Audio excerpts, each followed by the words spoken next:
pasado martes 2 de junio de 2020, el licenciado Esteban Moctezuma Barragán logró estar presente en la conferencia de prensa en punto de las 5 de la tarde, donde con frecuencia se toman los temas del programa del bienestar, y ahora específicamente para presentar los avances y resultados del programa La Escuela es Nuestra. Los dejo a continuación con el compendio completo. Y todos los días vamos presentando los programas, los avances, las dudas, no solo de los medios de comunicación, también de la ciudadanía.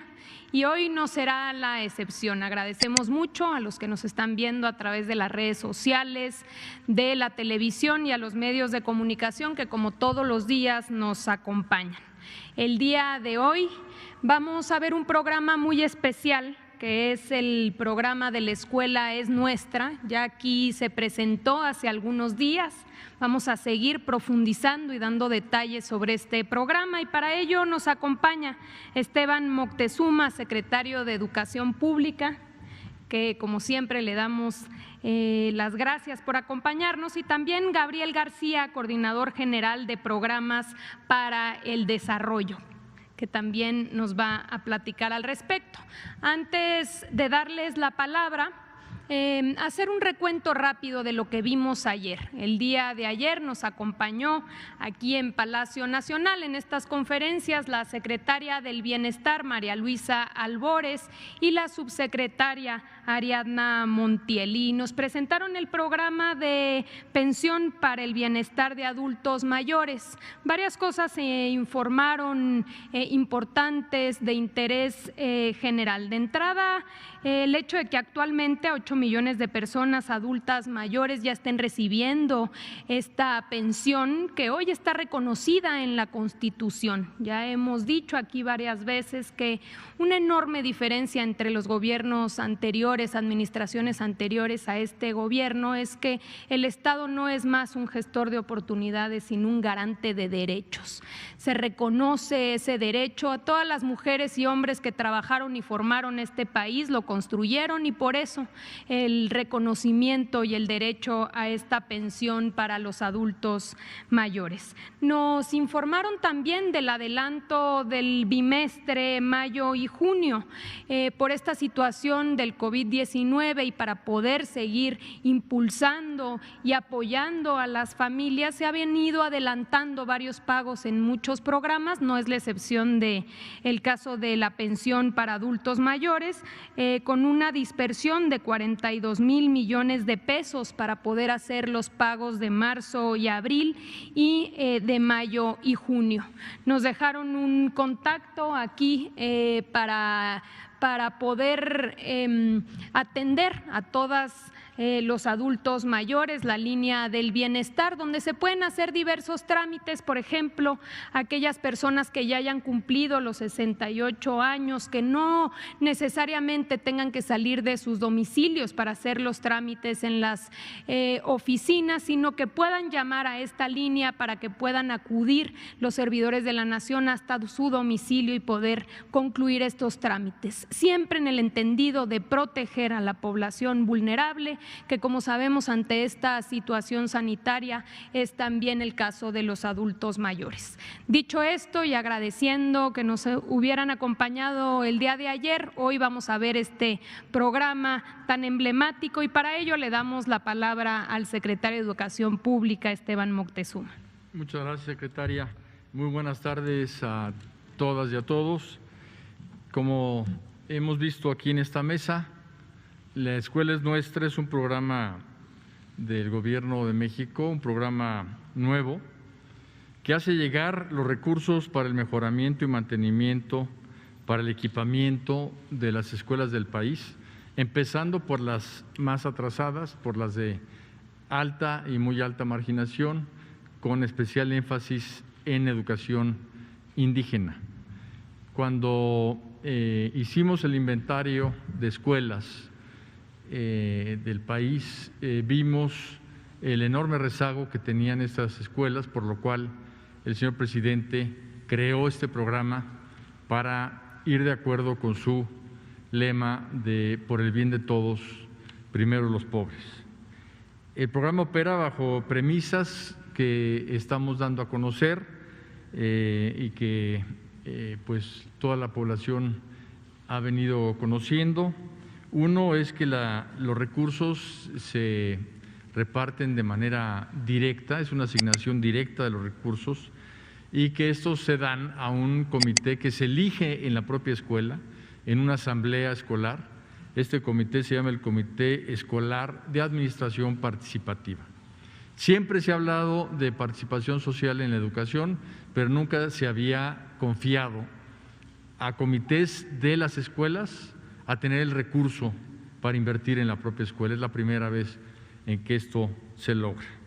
Segundo es que se evita con esto el intermediarismo y la corrupción, y las familias aportan además su trabajo de manera voluntaria. Todos conocemos la enorme fuerza que tiene el tequio entre nuestra población.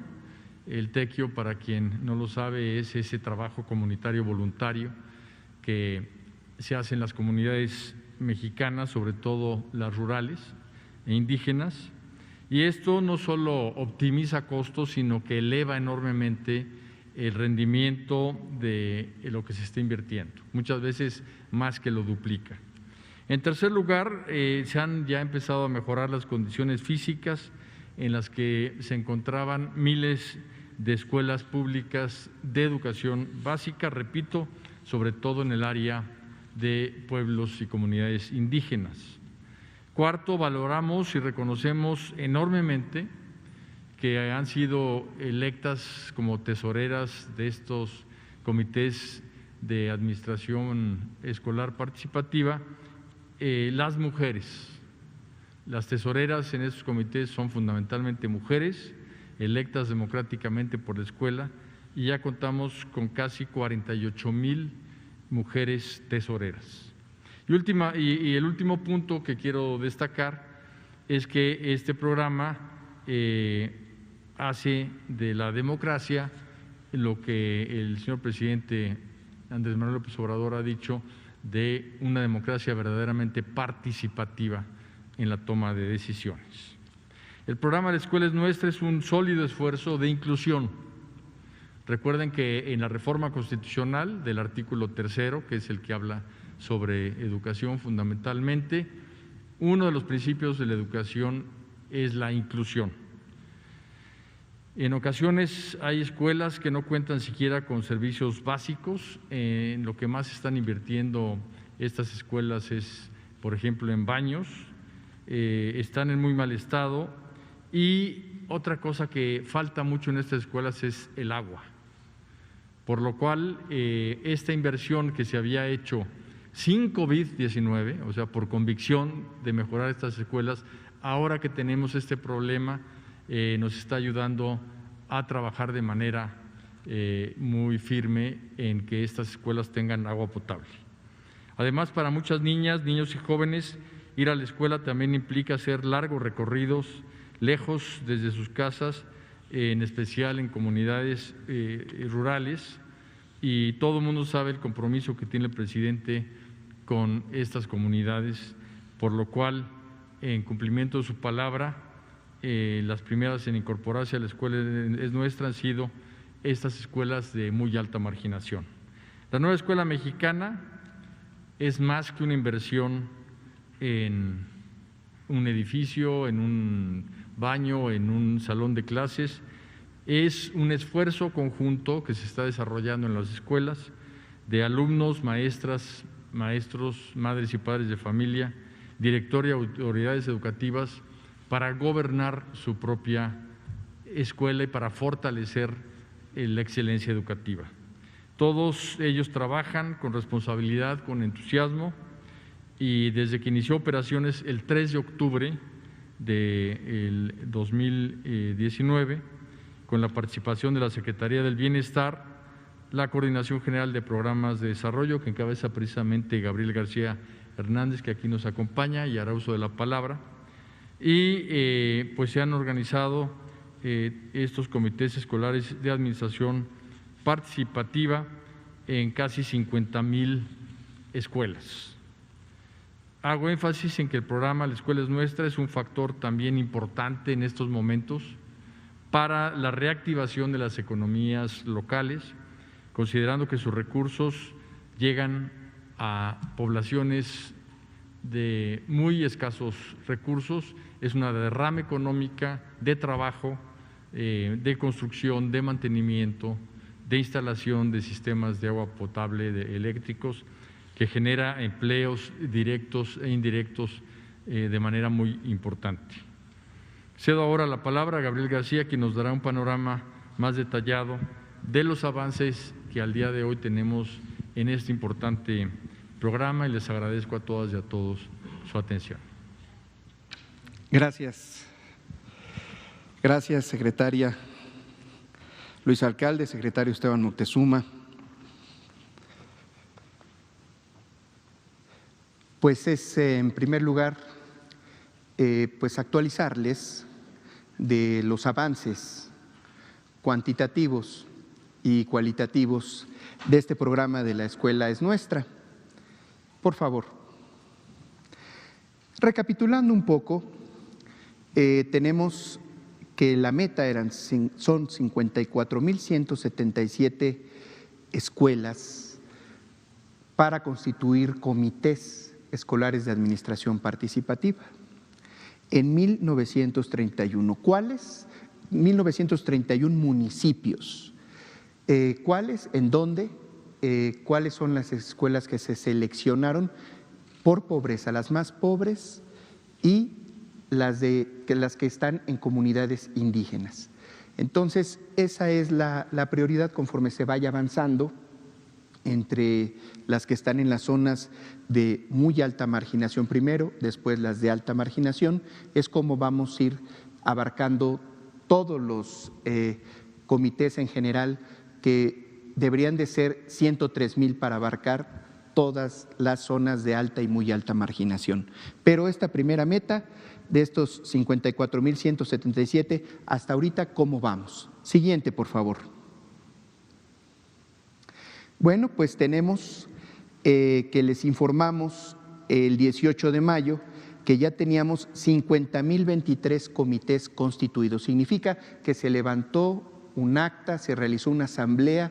Todos estos fueron antes del periodo de la contingencia y se llevaron a cabo estos procesos democráticos en asambleas.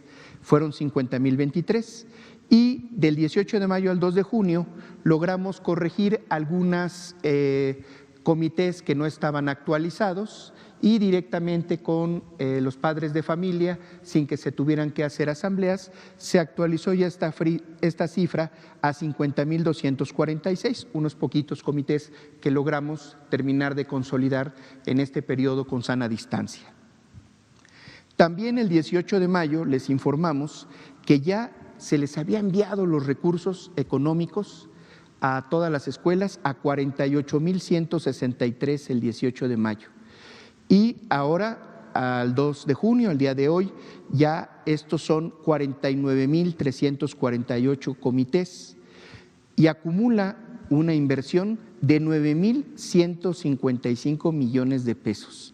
Esta es una inversión que ya está dispersada en las cuentas bancarias a nombre de las tesoreras de estos comités que se constituyeron. Y luego había un paso que fue una convocatoria que hizo el presidente de México, que es que no solamente hay que enviar el dinero, sino esos recursos tienen que ser dispuestos en las instituciones bancarias y convertirse en frentes de trabajo. Esa fue un llamado que hizo el presidente desde la mañanera y convocó a que ya se presentaran al banco para que el recurso no estuviera en el banco, sino ya se convirtiera en frentes de trabajo, sobre todo en obras. El 18 de mayo habían cobrado, ya se habían presentado en los bancos 36.784 comités, y ahorita el 2 de junio tenemos la fortuna que ya son 45.892 comités que ya fueron y dispusieron de los recursos para construir frentes de trabajo. Una vez que tienen los recursos, viene esto y voy a definir qué es un frente de trabajo más adelantito. Y entonces ya dinero que no está en el banco, sino que está ya activo en los comités, traducido en jornales para trabajadores de la región, materiales de la región, artesanos, como lo vamos a ver ahorita, ya son 8,519 millones que están siendo ejecutados rápidamente en cada uno de estos comités. Y nada más tenemos pendientes que vayan a recoger sus recursos 3,456 comités por 635 millones de pesos. Esperemos que en la siguiente sesión, cuando les informemos sobre el programa de La Escuela es Nuestra, ya la totalidad de comités ya tengan estos recursos disponibles. Siguiente, por favor. Bueno, el estado con mayor número de escuelas es el estado de Chiapas, seguido de Oaxaca y Veracruz. Y esto pues en razón de que hay en donde hay una gran población en alta marginación y por tanto ahí es en donde están concentradas el mayor número de escuelas. Estas son las mismas cifras, ya con su dispersión están estos 49,348 comités. Siguiente, por favor. Este dato es muy importante. Les decía que el total de escuelas, que son casi 200,000 centros de trabajo de los niveles preescolar, primaria y secundaria, todas las que están en zonas de muy alta y alta marginación son 103,000. Si consideramos que tenemos atendidas 49,348 ya con sus recursos, significa que llevamos el 48% nacional de el principio primero los pobres. Esto se traduce a seleccionar primero estas escuelas. Y la otra noticia que para nosotros pues es pues una reivindicación, un orgullo muy grande poder dar esta cifra, es que en localidades indígenas tenemos 34,235 escuelitas que tienen la característica de estar en las comunidades indígenas. Y es en donde están la mayoría, hablan la lengua madre, son bilingües en su mayoría. Y esto pues es importantísimo porque tenemos que pues conservar la cultura y que se fortalezca las escuelas para que los niños cuando vayan creciendo no migren y se queden en su tierra. Es uno de los grandes objetivos superiores de lo que llamamos la cuarta transformación. Y pues ahí tenemos 30,452, es decir, el 89% de todas las escuelas indígenas del país ya reciben el programa de La Escuela es Nuestra. Y esto sí lo podemos comprobar porque hay una relación de estas escuelas y hay el testimonio de estos miles de padres de familia que están trabajando al interior de estos esfuerzos de colectividad, de estos esfuerzos de solidaridad. Siguiente, por favor. Ahí, pues bueno, comentarles que esta experiencia, pues es, lo principal es la construcción de aulas. Aquí es una construcción de un aula en la Concordia, Cerritos Concordia, allá en Sinaloa, y pues tienen una cualidad, se están construyendo aulas con 150,000 pesos, cuando el promedio es de 1,000,000 de pesos, cuando lo hace el gobierno con las licitaciones, si no es que más. Esta es la pequeña diferencia porque la sociedad es capaz de ser más eficiente.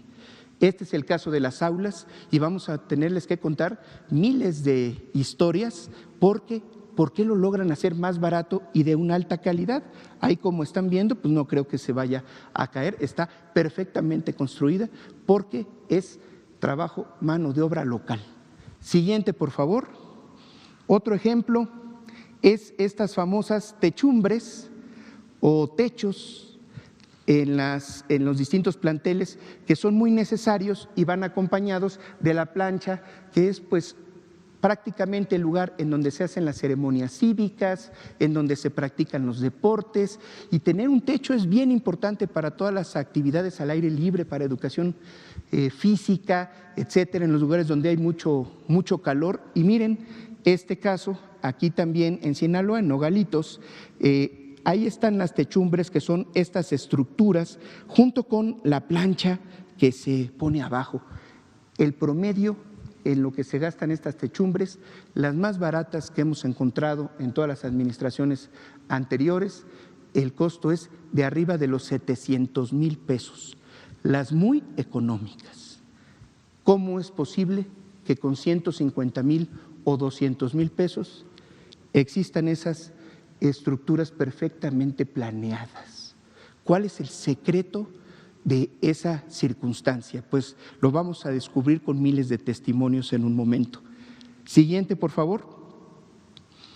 Y este otro ejemplo que nos llamó mucho la atención, pues es que en el tema de los muebles, resulta que si se contratan artesanos y carpinteros de la zona, se pueden fabricar los muebles. Ese es un asunto que tenemos que interiorizar, de las grandes capacidades artesanales y creatividad que hay en las comunidades y pueblos de México. Y esta fotografía, ese comité decidió invertir en renovar el mobiliario. ¿Y qué creen? El carpintero, pues ahí se puso a diseñar ese tipo de muebles que prácticamente parecen muebles de diseñador exclusivos. Pues esto es lo que significa la gran creatividad que puede haber en el pueblo de México con el trabajo local. Se pueden hacer maravillas y optimizar el presupuesto. La gente es más capaz que lo que seríamos el gobierno si administráramos esto centralmente como se hacía en el pasado. Si ustedes observan ahí, hay una niña,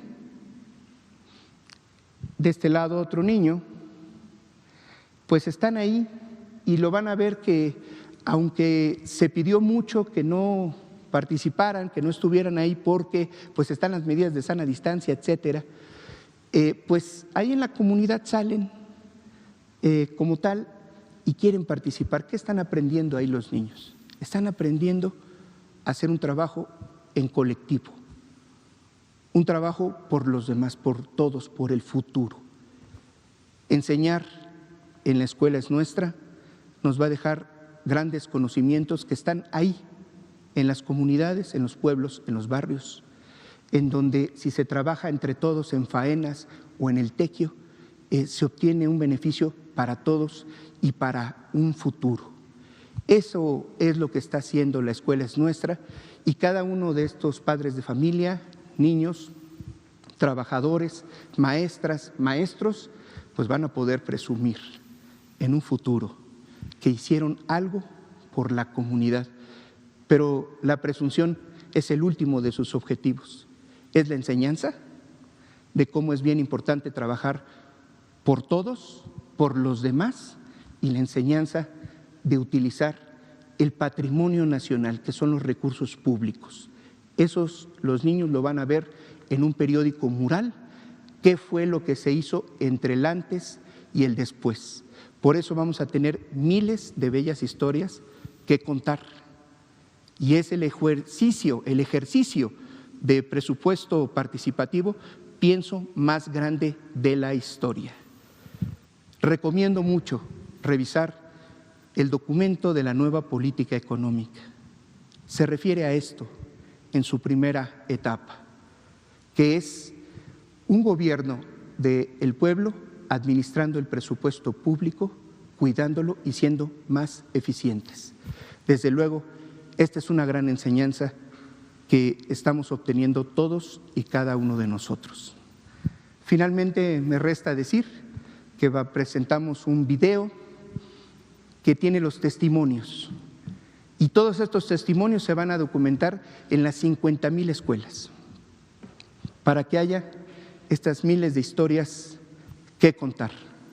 50,000 para ser precisos, y esperemos que sean 103,000 en una siguiente etapa y después los 200,000, de tal manera que esta forma de gobernar, esta forma de administrar los recursos a través de la gente, del pueblo de México, se convierta en la nueva manera en la que vamos a realizar este conjunto de sueños y a mejorar la educación en todos los sentidos. Muchas gracias. Aquí está el video, pero ya me voy.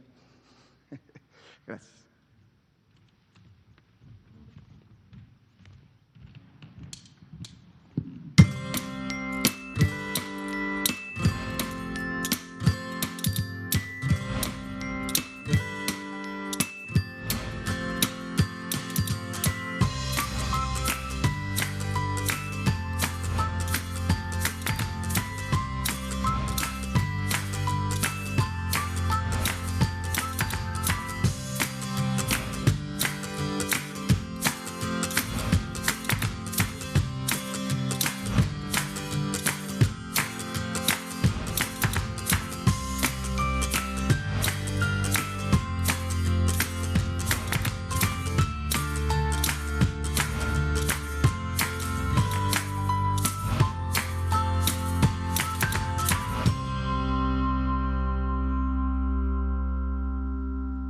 Como pueden ver, pues la comunidad está allá abajo. Allá está abajo, pues hay que caminar un buen tramo para poder bajar. Es pues el famoso caracol.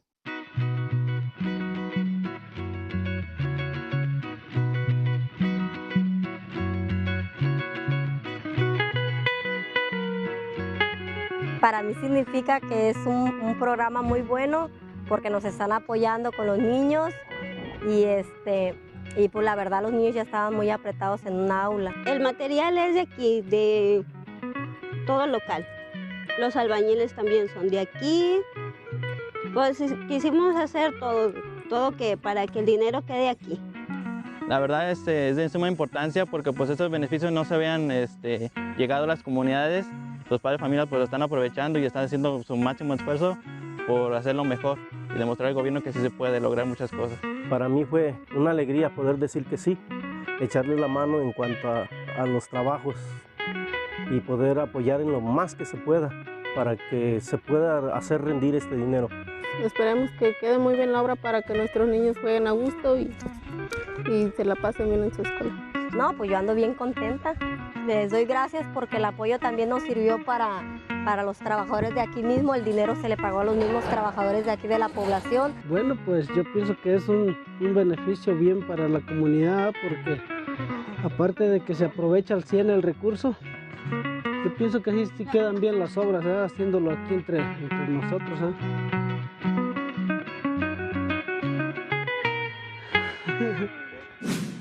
Gobierno de México. Muy bien, antes de pasar a las preguntas de los medios de comunicación, vamos con las preguntas más recurrentes cuando estuvieron aquí nuestros compañeros. Estas fueron las preguntas de la ciudadanía.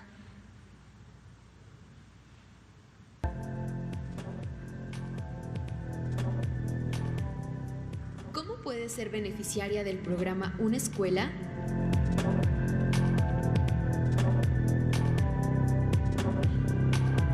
¿En qué se pueden gastar el recurso?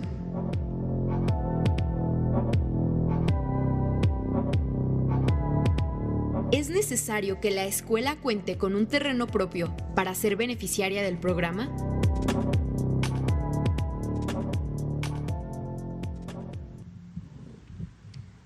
Adelante, ¿quién? Gabriel. Gabriel, por favor. Gracias, Esteban, gracias. María Luisa. Bueno, dice, ¿cómo puede ser una escuela beneficiaria del programa?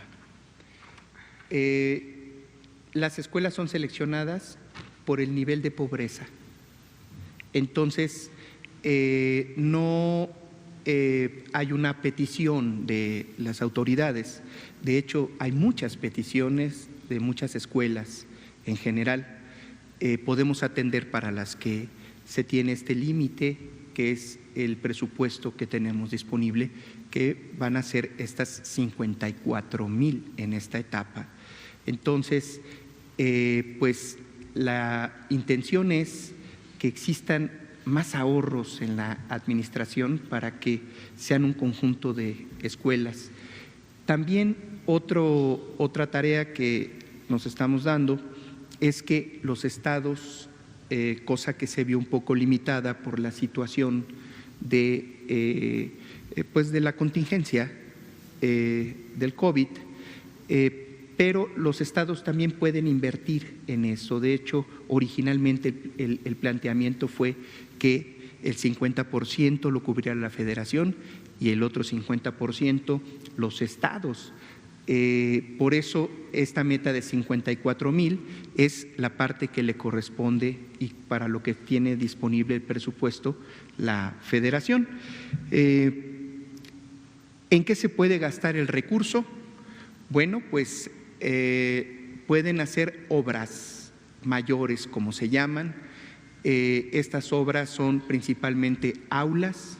Ahora cobra mucha importancia la construcción de baños y sistemas de agua potable en la mayoría de estas escuelas que carecen de ese servicio, pero pueden decidir los comités gastarlo en lo que la asamblea y el comité decida. Es libre, solo que estamos recomendando muy atentamente que se hagan obras, porque eso ayuda, como vieron en el video, a contratar mano de obra local y ese sueldo pues activa las economías, ¿verdad? La compra de materiales a nivel local y pueden participar en faenas y tequio los demás. Y estamos recomendando no comprar ahorita computadoras y equipos, aunque son libres de hacerlo. ¿Por qué? Porque hace más falta que haya la infraestructura que es la que queda para un futuro. Esto va a ir avanzándose con el sistema, con la parte del programa de Internet para todos. Y eso sí, quisiera yo decirlos y advertirles a todos los comités que mucho cuidado, porque hay hordas de vendedores de tecnología que les venden las computadoras, ya saben que tienen los recursos y pues les llevan ahí y ahí se van a quedar las computadoras. Primero hay que construir que estén bien los locales, tenerlos bien equipados como vimos ahí, con mobiliario, con artesanos, construir los baños, las canchas, las techumbres. Por fortuna no es algo que le tengamos que explicar a la gente. Así están tomando las decisiones. Solamente les pedimos que tengan cuidado con los vendedores y con los contratistas privados del pasado que andan buscando a ver cómo les quieren cobrar los proyectos a las escuelas. Hay que tener mucho cuidado en ello. Finalmente, quien maneja los recursos son tesoreras fundamentalmente. El 95% de los comités tienen una tesorera con una cuenta de cheques. Hay alumnos mínimo, bueno, cuando son hasta 50 alumnos reciben 150,000 pesos, arriba de 50 alumnos hasta 150, 200,000 y arriba de 150 alumnos reciben un presupuesto de 500,000. Los alumnos cuentan definitivamente y como vimos la vez pasada, aquí ya es una población como de 2,5 millones entre alumnos y docentes. Y básicamente la última pregunta también es si la construcción se puede hacer en un terreno propio. Pues miren, este es otro fenómeno de solidaridad grandioso. La mayoría de lugares donde se construye son donados por los propietarios en la comunidad y es un problema que no tienen en el terreno comunal o ejidal. Hay un acuerdo de la asamblea y ahí queda la escuela y así ha sido siempre. Entonces, no hay un problema de la propiedad en todas estas escuelas pobres. El día de ayer nos quedamos con Juan, del diario Basta. ¿Quién más se había quedado? Adelante, por favor. Buenas tardes. Juan Hernández, del periódico Basta y de Grupo Cantón. Serían dos preguntas. La primera, referente si ustedes ya tienen un registro ahorita de cuántos empleos han estado ustedes generando, o se ha estado generando con este programa. Y la segunda sería para el secretario de Educación. Ahorita, ¿cómo han ido sorteando los obstáculos precisamente para la aplicación de este nuevo calendario escolar? Y no sé si ha habido por ahí algún avance precisamente de que había mencionado el secretario de Turismo, de que le iban a pedir ahí, le iban a hacer un pellizquito ahí a 2, 3 días ahí del calendario escolar, precisamente para un segundo puente en el que, bueno, están buscando reactivar la economía, en este caso con el turismo local. Gracias.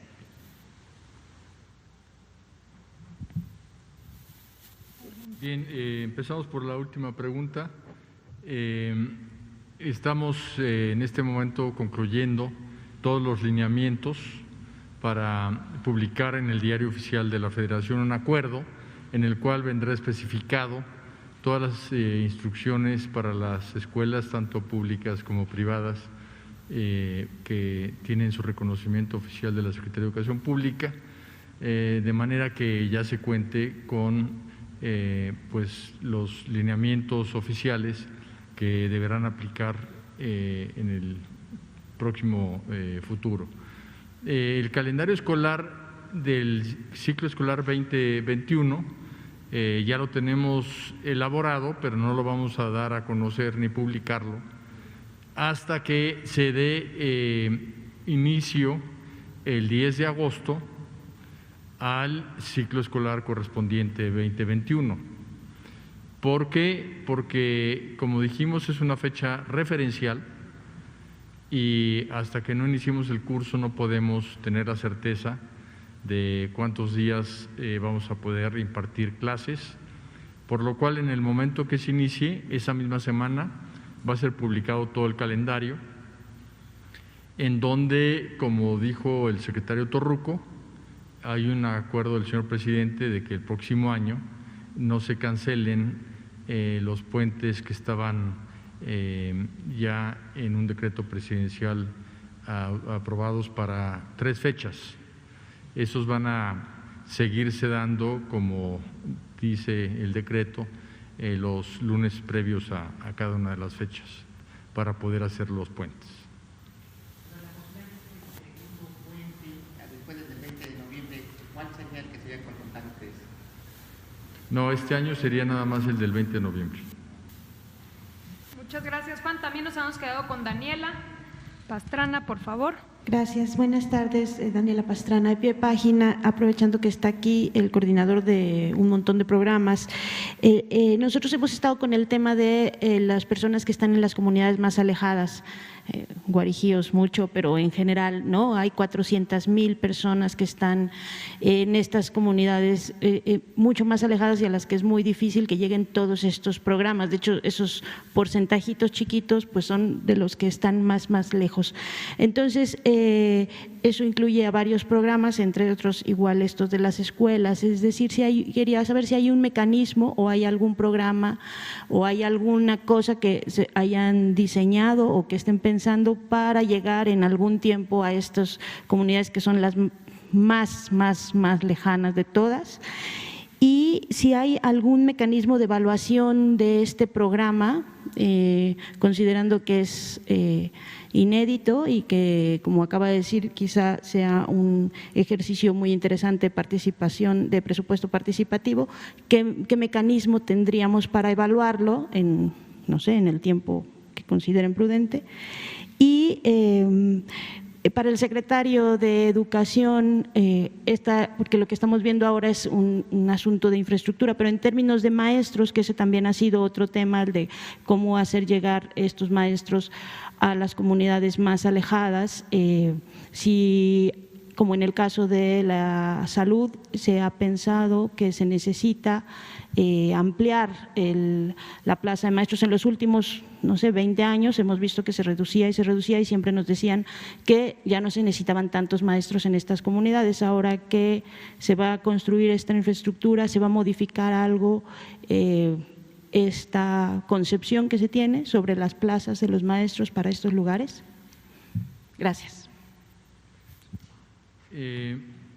En el caso de los maestros que dan clases en lugares marginados, hemos diseñado una política por varios puntos para beneficiar a quien lo hace así.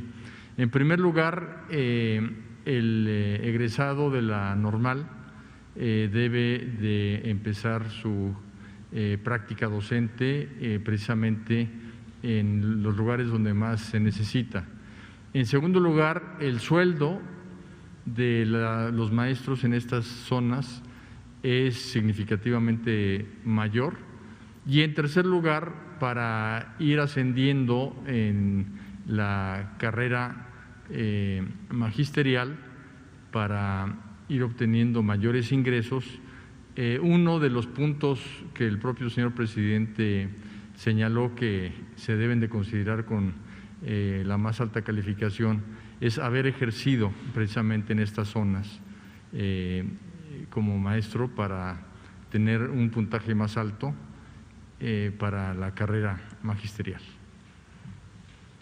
Vamos con el compañero de rayas y la compañera de blanco. Perdón, todavía falta una respuesta. Adelante. Sí, bueno, muy rápido. Primero, ¿cuántos empleos? Vamos a hacer una visita a las 50,000 escuelas para tomar la fotografía de todo esto.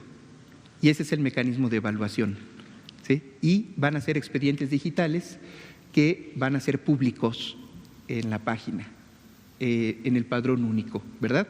Necesitamos, son 25,000 frentes de trabajo que están llevándose a cabo y vamos a regresar a decir así, contar cuántos albañiles se contrataron, cuántos plomeros, cuántos pintores, etcétera, y cuánto recibieron. Y eso nos vamos a apurar porque hay que reportárselo a la Secretaría del Trabajo y es parte de los 2 millones de empleos, como parte de los programas integrales. El mecanismo para llegar. ¿Cuál es el mecanismo para llegar a los lugares más aislados, alejados de México y marginados, donde están las comunidades? Ir físicamente y garantizar que tengan todos los programas integrales que aquí exponemos. Esa es la estrategia. Y la evaluación se va a comprobar con un padrón que se va a publicar seguramente en próximas fechas con estrategia digital, en donde van a poder ustedes ver localidad por localidad cuántos beneficiarios existen, de tal manera que se compruebe el objetivo que tenemos, que todas las comunidades indígenas y aisladas de México estén cubiertas con todos los programas de manera integral. Compañero. Buenas tardes. Señor secretario, ¿no ha analizado en un segundo paso con estas escuelas para el aseguramiento de la calidad educativa, no sé, un trabajo en sinergia con tanto emprendedores o empresas que crean no solo portales educativos, ¿no?, sino que crean aplicaciones y todo esto para enseñanza desde pequeños hasta también a niveles universitarios? O sea, no se ha visto el segundo paso, porque tarde o temprano estas construcciones, bueno, las van a terminar y pues entrarán en funcionamiento, pero la cuestión es la calidad educativa que deben recibir estas comunidades, y más hoy que también el presidente busca con el Programa Nacional de Internet, pues que todos estos sitios también estén conectados. No sé cómo va en ese, llamémosle tal vez, segundo paso. Y una segunda pregunta, si me lo permite, a la secretaria. La cuarentena pues terminó el 31 de mayo. Usted estuvo presentando algunos lineamientos de cómo iban las empresas cumpliendo la cuarentena. Ahorita que la nueva normalidad va a ser pausada conforme a los semáforos y todo esto, ¿cuál es, llamémosle, su calificación o el papel que usted considera que jugaron las empresas durante la cuarentena, y ahora que tal vez hay que poner nuevas reglas de sanidad y distancia con los trabajadores y con las empresas que tal vez están ahora sí que pues listos para arrancar sus funciones en diferentes áreas de las que todavía no se consideran esenciales? Gracias.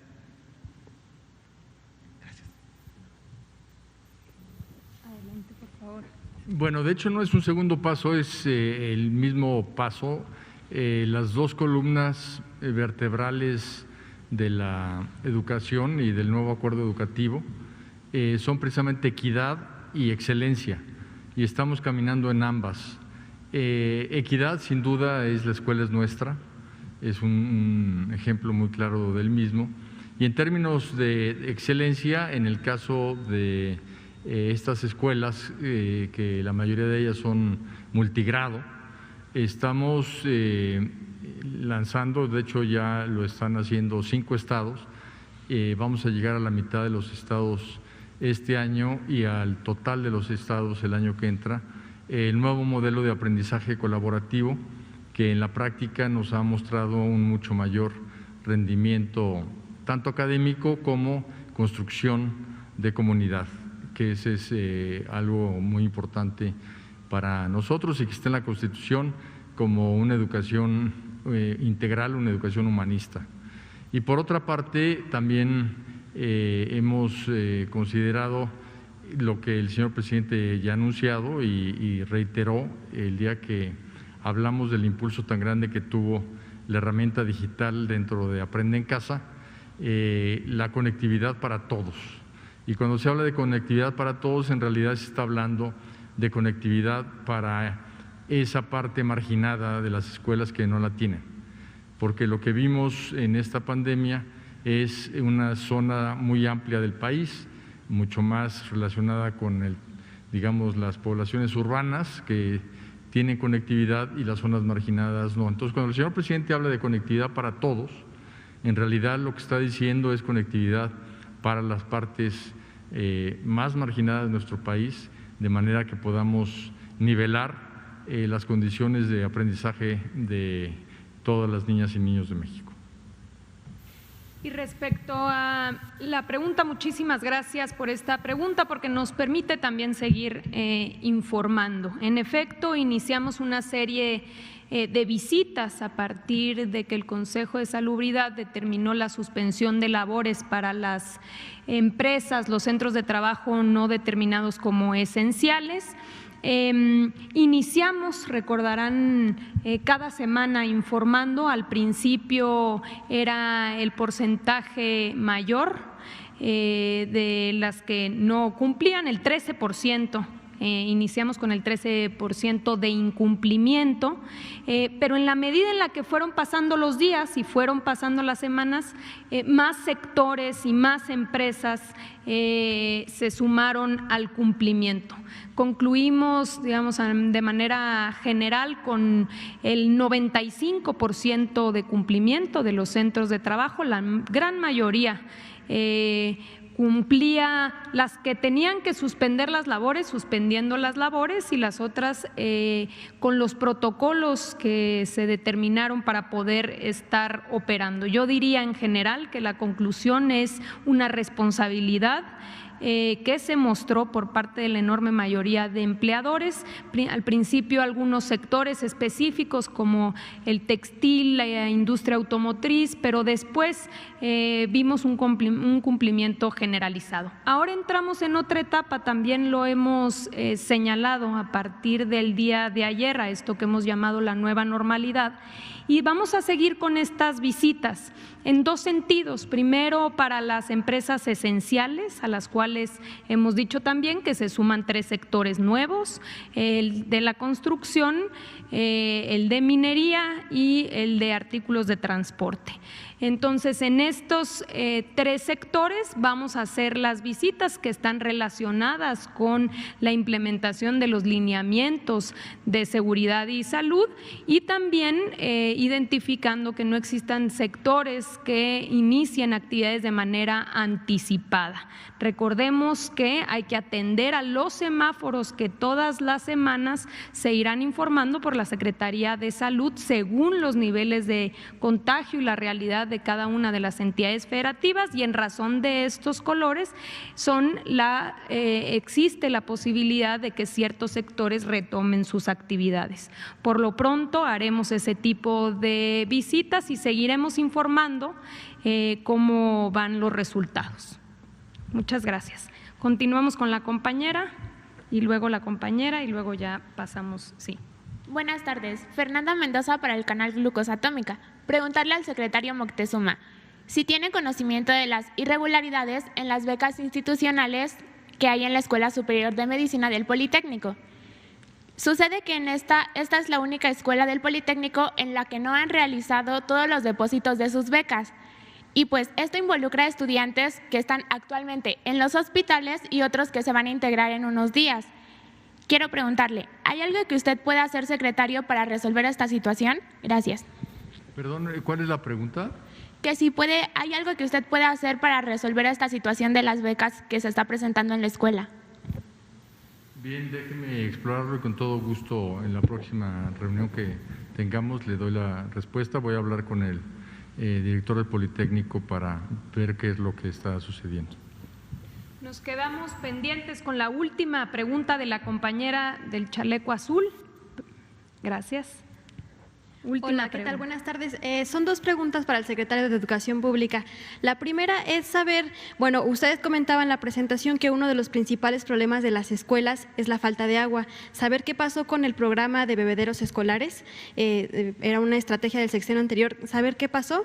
Y la segunda es, también hemos registrado algunas quejas de parte de profesores y padres de familia respecto al programa de Aprende en Casa, porque señalan que no hay una cobertura específica para la educación especial. Preguntarles si el lenguaje de señas mexicanas ya se puede ver en todas las cápsulas del programa Aprende en Casa y si también ya se amplió la cobertura en lenguas indígenas de este mismo programa. Gracias. Con respecto a los bebederos, tuvimos una evaluación del programa en el cual vimos que muchos de ellos no estaban funcionando, requerían un mantenimiento especializado que no se les daba y es por ello que entró a revisión ese programa para pues cambiarlo por otro que sí funcione, porque lo importante es garantizarles el agua a las niñas y a los niños y se ha avanzado en alrededor de un 40% del rezago que se tenía en tan solo un año. En cuanto al lenguaje de señas, sí, Aprende en Casa tienen todos sus programas ya el lenguaje de señas, además de tener el closed caption, que lo tuvo desde un principio, y en cuanto a los libros de texto, están impresos en braille y también en macrotipo. Y finalmente, todos los programas de radio que estamos comunicando, en este momento lo estamos haciendo en 15 lenguas indígenas diferentes. Muchísimas gracias. Llegamos al final, pero nos quedamos para mañana pendientes. El día de mañana vamos a estar aquí como todos los días, 5 de la tarde. Vamos a ver el programa de producción para el bienestar. Nos va a acompañar el secretario de Agricultura, Víctor Villalobos, y también estará con nosotros el subsecretario Víctor Suárez. No se lo pierdan, será de gran interés cómo vamos, cómo han venido avanzando este programa, mayores detalles y también la respuesta a las preguntas de la ciudadanía. Muchísimas gracias y hasta mañana. Gracias, con permiso.